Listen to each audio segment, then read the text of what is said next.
Assalamualaikum warahmatullahi wabarakatuh. Oke guys ya, admin kali ini akan melanjutkan alur cerita manhwa tentang seorang pria muda berangkat untuk membalaskan dendam tuannya. Seorang seni bela diri yang dulunya kuat, yang dihianati oleh anak buahnya sendiri, dan nyaris lolos dengan hidupnya. Berbekal seni bela diri terbaik tuannya, ia siap membawa teror dan mendatangkan malapetaka di antara para murim. Tapi bahkan sebelum memulai, dia mengetahui bahwa orang yang mengkhianati tuannya sudah mati. Nah, bagi teman-teman yang belum nonton cerita awalnya, silahkan klik link yang sudah saya siapkan di deskripsi. Langsung saja kita ke alur ceritanya. Di warung tempat Ganggrung bekerja, ia mendengar suara dari Jin Garyong. Garyong, musuh-musuh gurumu masih hidup. Apa yang akan kau lakukan terhadap hal itu? Seketika saja, Ganggrung terbangun dan melihat seekor burung hantu. Ganggrung keluar dari rumah dan menuju ke suatu tempat. Saat Ganggrung telah sampai, ia bertemu dengan Nyonya Lembah Baekma. Apakah orangnya? Klien yang meminta mencarikan beberapa orang yang telah mati. Itu mengagetkanku. Target yang terlibat adalah satu hal. Tetapi, aku mendengar dari agen yang menerima kerja darimu bahwa kau mengaku sebagai anak didik si penghancur surga. Apakah itu benar? Apa kau sadar bahwa pekerjaan akan dibatalkan dan kau harus membayar denda jika ketahuan kau meminta menggunakan identitas palsu? Ganggrung berkata, aku tidak tahu yang itu, tapi itu benar. Kalau aku adalah anak didik dari guru Dokgirong, si penghancur surga. Aku mendengar dari warga desa kalau Lembah Baekma melakukan pekerjaan ini demi uang. Mendengar perkataan itu, Jin Garyong berkata, menemukan orang adalah spesialisasi kami. Kau datang ke tempat yang benar. Tapi harganya tidak sedikit. Itu tergantung dari waktu yang dihabiskan dan biaya tak terduga apabila terjadi sesuatu. Tapi kami menyuguhkan pekerjaan kami karena harganya yang tinggi. Omong-omong, namaku adalah Garyong, dan aku adalah agen cantik dari Lembah Baekma yang mengurus kasusmu ini mulai dari hari ini. Senang bertemu dengan kau. Kau sepertinya seumuran denganku, jadi kau bisa menanggalkan intonasi formalmu. Ganggrung berkata, apa? Itu yang kau katakan saat itu. Tapi kau bisa dipekerjakan untuk membunuh dan menculik orang. Broker informasi macam apa kalian? Dan apalagi, kau adalah ketua dari Lembah Baekma. Jin Garyong berkata, kupingku. Kapan aku menolak itu? Aku bilang bahwa mencari orang adalah spesialisasi kami. Tapi, kapan aku pernah bilang bahwa cuma itu doang yang kami lakukan? Dan aku tidak ingat memberitahumu bahwa aku bukan ketua dari Lembah Baekma. Tentang Gawubu, aku tahu kau marah karena dia. Tapi ada kesalahpahaman di kedua pihak. Tapi karena itu sudah selesai, kau seharusnya tenang saja. Baiklah, kita pinggirkan itu. Kakak besar di sini punya berita besar untukmu, jadi duduklah. Lalu Ganggrung berkata, jangan pernah berpikir bahwa kau bisa lepas dari ini. Mendengar perkataan itu, Jin Garyong berkata, waduh, baiklah. Jika kau tidak mau mendengar, maka tidak ada yang bisa kulakukan. Aku tadi sebenarnya mau memberitahumu bahwa kami sepertinya sudah menemukan orang yang selama ini kau cari. Sudah ditemukan. Saat Jin Garyong hendak pergi, Ganggrung yang mendengarnya, tiba-tiba aura dari Ganggrung berubah. Siapa? Siapa yang kau bilang kalian temukan? Jin Garyong berkata, tepatnya kami belum menemukan dia. Yang mau ku bilang adalah kami yakin bahwa kami menemukan lokasi dia. Tetapi kami tidak bisa memastikannya. Jika itu benar dia, apa yang akan kau lakukan? Dengan wajah serius, Ganggrung berkata, aku tidak punya kewajiban untuk memberitahumu, iya kan? Lalu Ganggrung pun pergi meninggalkan Nyonya Jin Garyong. Kemudian, di keesokan harinya, Ganggrung mengantarkan makanan ke rumah Wubuk. Lalu Wubuk yang melihat Ganggrung berkata, tidak sibuk hari ini? Bagaimana kalau kita berbicara sebentar? Ganggrung berkata, baiklah. Saat dia di atas jembatan, Wubuk berkata, Ryong, kau dengar kau adalah anak didik si penghancur surga? Ganggrung berkata, ya, itu benar. Kau tidak tahu, Bang? Oh, kalau dipikir-pikir lagi, kita tidak pernah berdiskusi tentang hal personal. Hahaha, semua orang yang dekat denganku tahu itu. Jadi kukira kau sudah tahu. Bahkan aku bilang ke anak-anakmu. Mendengar perkataan itu, dengan wajah murung, Wubuk berkata, jadi itu bukanlah sebuah rahasia besar lagi bagi dia. Bahkan anak-anakku mengetahuinya. Bukankah kau agak sedikit longgar tentang ini? Ganggrung berkata, lagian, itu bukanlah sebuah rahasia yang harus aku rahasiakan. Wubuk berkata, oh man, aku tidak tahu apakah kau itu naif atau cuma lugu. Hahaha. Baiklah, maaf tentang itu. Aku akan pergi jauh sekali. Aku tidak tahu berapa lama aku akan pergi. Aku tidak akan tahu sampai aku tiba di sana. Aku berharap kau bisa main sebentar dan mengecek keadaan anak-anakku, mulai dari sekarang, dan seterusnya ketika aku pergi. Aku berpikir tentang itu dan menyadari bahwa aku tidak punya orang lain yang bisa aku minta tolong untuk hal seperti ini. Ganggung berkata, "Gak masalah, jangan khawatir dan pulang dengan selamat. Kalau gitu, aku cabut dulu bang. Mungkin ada lebih banyak pengiriman yang menunggu untuk diantar." Saat Ganggung pergi, Wuk berkata, "Dalam hidup, pasti akan ada waktu di mana kau datang ke persimpangan dan harus memutuskan keputusan apa yang kau ambil untuk dapat maju. Tapi jika kau dalam situasi di mana kau bisa menyesalkan keputusan apa yang kau ambil, kaburlah. Ingatlah bahwa jalan baik dari arah kau datang adalah opsi juga." Kemudian, saat malam hari, Wubuk dengan keluarganya yang sedang tidur, Wubuk tiba-tiba bangun dan bertemu dengan Yang Junghak. Mereka berdua pun pergi meninggalkan keluarga Wubuk. Di warung tempat Gangrung bekerja, Yerin sedang mencari Gangrung. Namun, ia sedang dalam pengantaran. "Baiklah, kalau begitu, sepertinya aku harus melakukan perjalanan ini sendirian. Sudah berapa lama sejak dia muncul dan menggangguku tiap hari dan malam. Aku tidak bisa fokus bekerja di tempat ini." Saat Yerin sedang dalam perjalanan, ia bertemu dengan seorang pemuda. "Nona muda, bolehkah aku bertanya padamu? Aku kesini karena aku dengar ada kesatria pembela kebenaran yang menyelamatkan nyawa adik perempuan kecilku, hidup di sekitar sini. Aku juga diberitahu bahwa selain dia memiliki kemampuan bela diri yang legendaris, orang ini juga memiliki tampan seorang lelaki tampan bagaikan bulan. Apakah kau kenal dia? Nama dia sepertinya membosankan." Yerin yang mendengarnya langsung ingin pergi. Lalu pemuda tersebut menghentikan Yerin. "Tunggu aku nona muda. Gini loh, aku penasaran apa kau bisa memberitahuku petunjuk ke arah menuju desa Batu Kuning. Baru pertama kali aku ke sini dan aku tidak tahu kemana arahku." Yerin pun menjelaskan kepada pemuda itu arah menuju desa Batu Kuning. Saat Yerin hendak pergi, ia berkata, "Jika kau jadi bingung, tanya saja sama orang-orang yang kau temui di sepanjang jalan, dan mereka akan memberitahu cara untuk sampai ke sana." "Baiklah, aku akan pergi." Saat Yerin telah menyampaikan pesan dari arwah yang mengetahuinya, ia pun langsung pulang. Saat dalam perjalanan, ia bertemu kembali dengan pemuda yang tadi. Kau sepertinya nona yang tadi baru saja aku temui dekat Gunung Naga Kuning, yang mempunyai wajah yang elok, tapi dia agak sedikit tidak sopan." Seketika saja Yerin berkata, "Gini loh Tuan Kesatria, sudah berapa jam semenjak aku mengasih tahumu bagaimana mencapai desa Batu Kuning? Kenapa kau masih ada saja di sini?" Pemuda tersebut berkata, "Ini pertama kalinya aku mengunjungi daerah bagian ini, dan sepertinya aku tersesat." Yerin berkata, "Diam kau. Jika kau ingin mencapai desa Batu Kuning sebelum matahari terbenam, ikuti saja aku dengan cepat." Saat masih dalam perjalanan, kakek Huang memanggil Yerin. "Yerin, itu benar-benar kau? Apa yang membawamu sampai sejauh ini?"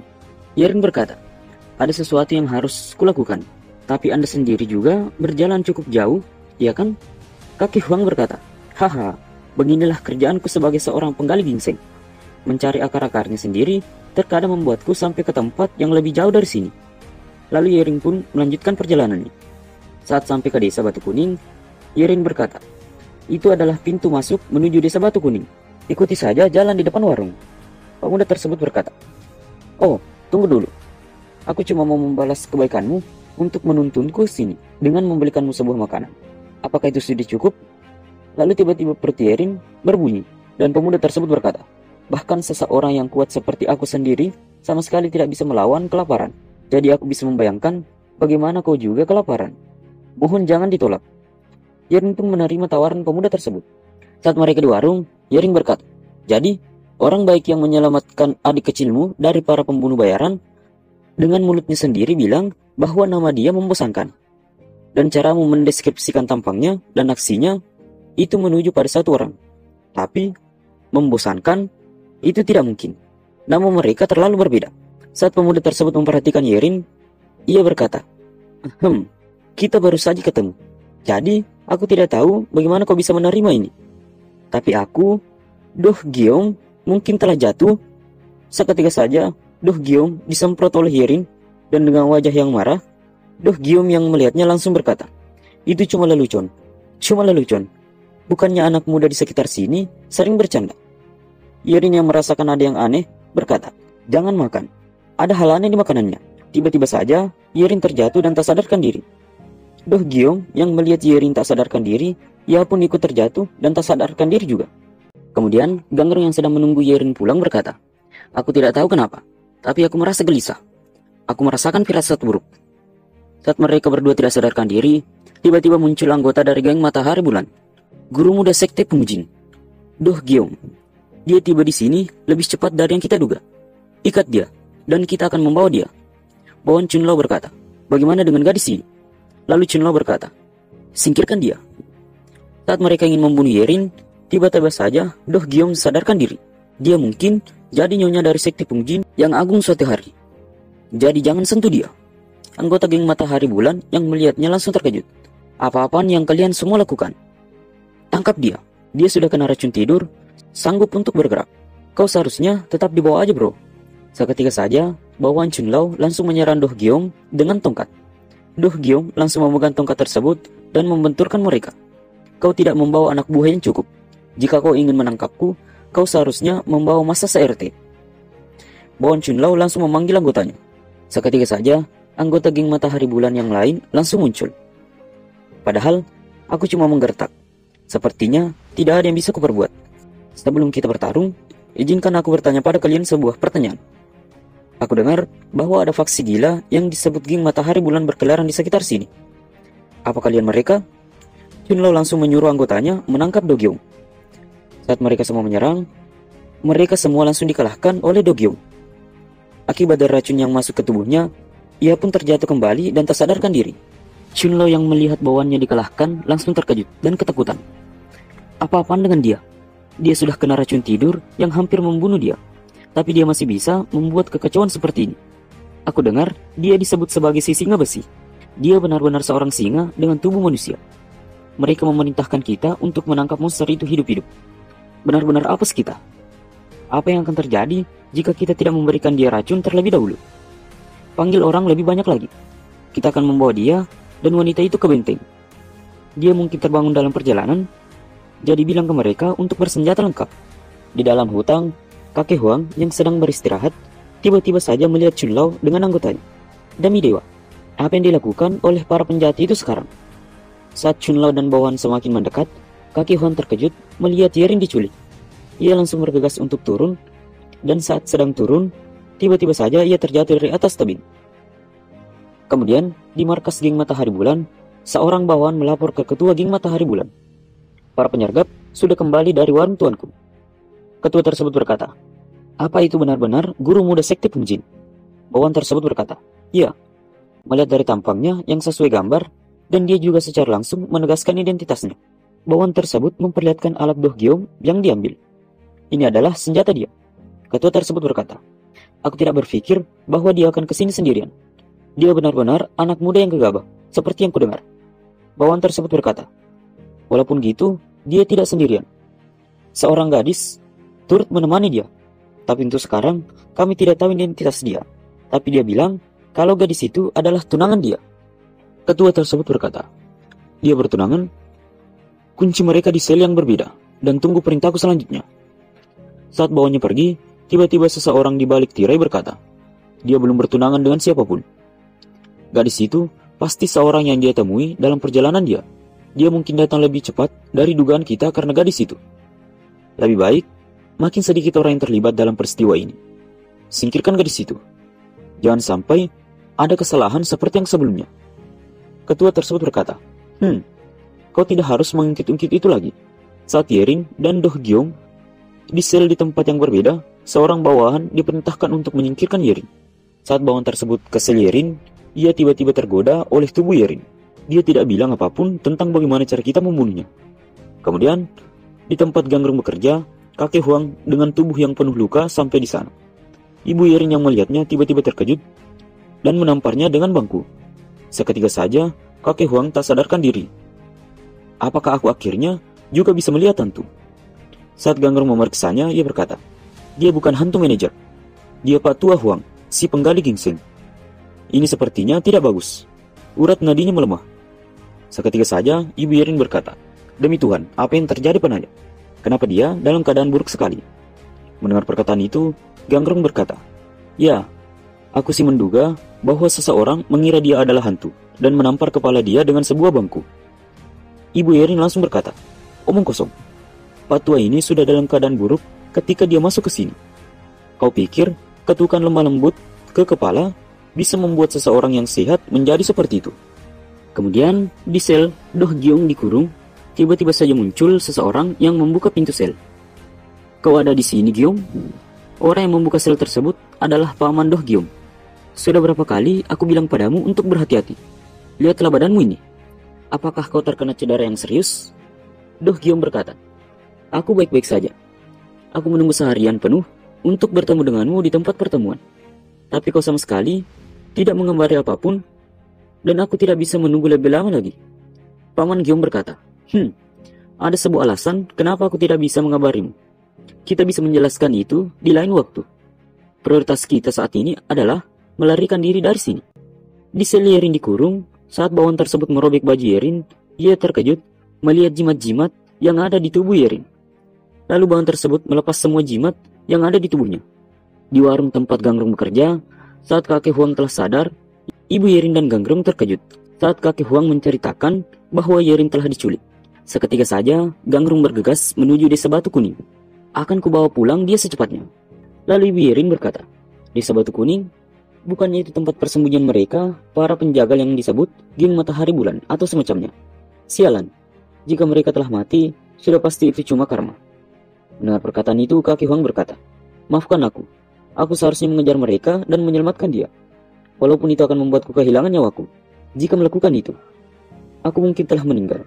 Tapi setidaknya dia mungkin masih bisa selamat. Tapi kau jahat sekali, kakak tua. Kalian berdua mungkin tidak berbagi darah. Dia cuma anak angkat, tapi dia masih anak perempuan. Tega sekali kau menganggap kematiannya sebagai karma." Kasihan Yerin, dia adalah gadis yang baik. Lalu ibu Yerin berkata, "Apa Pak tua ini sudah gila setelah dia dipukul kepalanya? Kenapa juga Yerin yang akan mati?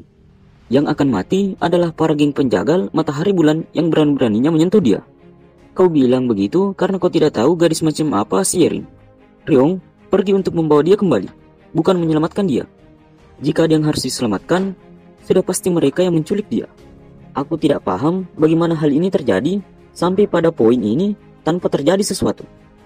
Bagaimanapun, jika kita tidak membawa dia lari dari sana sebelum telat, seluruh area di sekitar desa Batu Kuning akan dibanjiri oleh hantu-hantu sebelum malam berakhir." Kemudian, bawahan yang ingin menyingkirkan Yerin berkata, "Susah loh mengobok-obok badan dia dengan kedua tangannya terikat." Saat dia melepaskan tali yang mengikat tangannya, tiba-tiba sosok hantu muncul di depan bawahan tersebut. "Kau sedang berusaha menyelamatkan anak ini, iya kan?" Seketika saja bawahan tersebut ketakutan dan menyerang hantu tersebut.